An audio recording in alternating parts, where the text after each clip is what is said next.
Olá, futuros cadetes da Escola Preparatória de Cadetes do Exército Brasileiro. Estamos de volta e seguiremos com a resolução da prova de Física Modelo A da SpaceX 2022, rumo à SpaceX 2023. Prova de Física Modelo A. E desta feita iremos resolver a questão de número 23, que é a terceira questão de física dessa prova modelo A. Contexto aqui é introdução à ondulatória, movimento harmônico simples. Então, sigamos aqui com a leitura do texto desta bendita questão. Um observador analisou o movimento circular uniforme de uma partícula P ao longo de uma circunferência de raio igual a 3 metros e velocidade linear igual a π sobre 4 metros por segundo.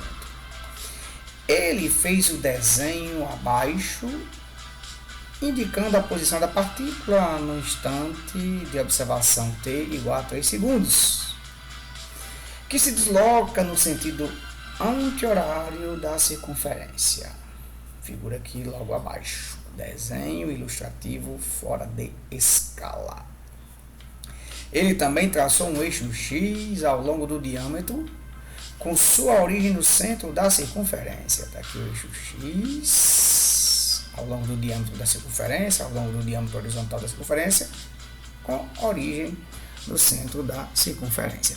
Este observador pode afirmar que a função horária que descreve a posição da projeção da partícula P ao longo do eixo X no Sistema Internacional de Unidades é dada por função horária da posição A, B, C, D ou E.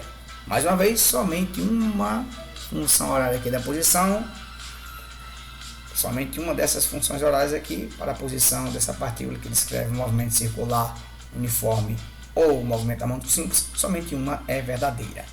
Sigamos com a resolução comentada.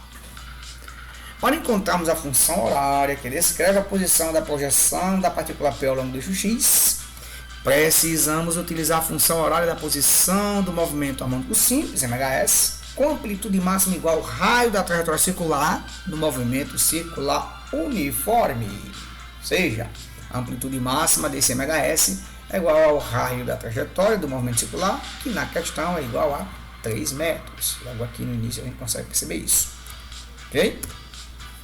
Então, precisamos utilizar e conhecer a função horária da posição do MHS, que é um x de t igual a amplitude vezes o cosseno de uma fase ou de um espaço angular final, ou seja, a função horária da posição para essa partícula que realiza MHS é uma função cossenoidal deste tipo aqui, ó, x de t igual a amplitude que multiplica cosseno de um espaço angular final. Só que esse espaço angular final pode ser escrito em função do espaço angular inicial φ, mas ômega-t, onde esse ômega aqui é a velocidade angular do movimento circular uniforme ou frequência angular do MHS. Então, onde tem aqui o espaço angular final, nós podemos substituí-lo por ômega-t mais φ.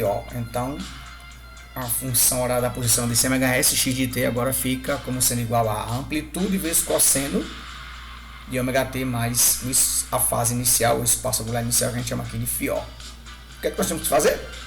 Descobrir a velocidade angular do MCU, que essa partícula realiza, e o espaço angular inicial φ, porque a amplitude é o próprio raio da trajetória circular, ou seja, essa amplitude aqui é igual a 3. Então vamos descobrir quem é a velocidade angular do MCU, ou frequência angular do MHS, e a fase inicial, o espaço angular inicial dessa partícula que realiza esse movimento circular uniforme por essa trajetória circular de raio R. Ora, essa velocidade angular do MCU ou frequência angular do MHS, ou frequência angular do MHS, é dada pela razão entre a velocidade linear, que essa partícula descreve, e o raio de sua trajetória circular. Então, como no instante t igual a 3 segundos, a velocidade linear v é π sobre 4 e o raio da trajetória r é 3, ficamos com velocidade angular do MCU ou frequência angular, né, igual a π sobre 4 sobre 3, que dá exatamente π sobre 12 radianos por segundo. Essa é a velocidade angular do MCU dessa partícula ou frequência angular do seu MHS. Ok? Então nós já sabemos quem é a amplitude máxima desse MHS, que é o raio da trajetória 3. Acabamos de descobrir quem é a velocidade angular do MCU ou frequência angular do MHS, que é π sobre 12 radianos por segundo. Agora só nos resta saber quem é a fase inicial ou espaço angular inicial, φ. Vamos lá atrás dele. Então, no instante t igual a 3 segundos, podemos afirmar que o espaço angular final dessa partícula é π sobre 2 radianos.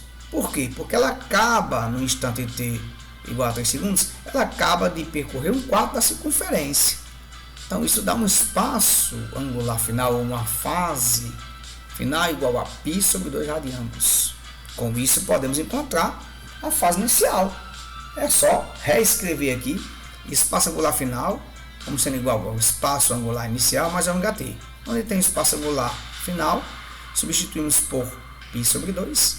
Repetimos aqui o espaço angular inicial. E onde tem a velocidade angular do MCU ou frequência angular do MHS, substituímos por π sobre 12.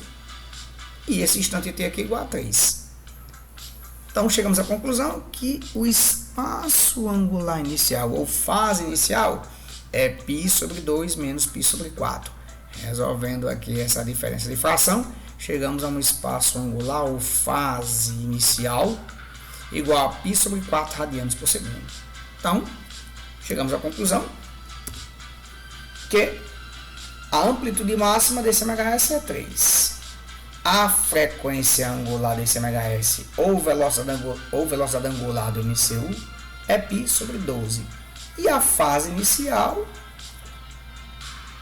né, que a gente representa aqui para o FIO, encontramos aqui como sendo π sobre 4 radianos. Então, a nossa função horária para a posição dessa partícula ao longo do eixo x no SI é exatamente um x de t igual a 3, que multiplica cosseno de π sobre 12 vezes t, mais π sobre 4, que dá exatamente a função horária que se encontra na letra E, no distrato E. Então é isso. Breve, muito breve, voltaremos com a resolução da questão de número 24 da prova de Física, modelo A, SpaceX 2022, rumo a SpaceX 2023. Fui!